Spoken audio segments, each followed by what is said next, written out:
ఇన్నేళ్ళ నుంచి రోడ్లు ఉండిందా? ఇప్పుడే కొత్తగా వేస్తా ఉన్నారా?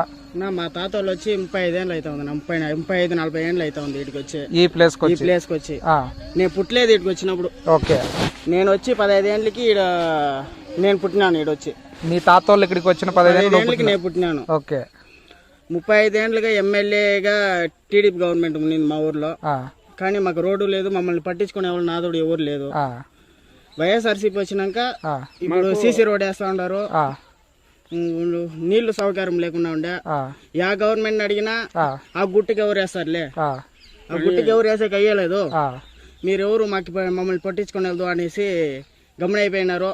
మేము ఈసారి 5 ఏళ్ళకు ముందు వైఎస్ఆర్సీపీకి ఓటేసి వైఎస్ఆర్సీపీని గెలిపించుకున్నాము. మాకు ఇప్పుడు రోడ్ వేస్తా ఉన్నారు, కంప్లీట్ చేయాలి. చూడండి కంప్లీట్ చేసిన చాలా దూరం రోడ్ వేసినారు. నీళ్ళ సౌకర్యము 3.5-4 ఏళ్ళకు ముందునే వచ్చేసింది మాకు. మొత్తము ఈ ప్రభుత్వం వచ్చినాక మాకు రోడ్లు అంతా మారిపోయింది.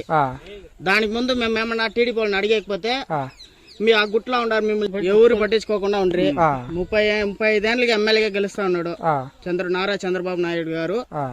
కుప్పంలో 35 ఏళ్ళకి ఎమ్మెల్యేగా ఇచ్చేసినారు.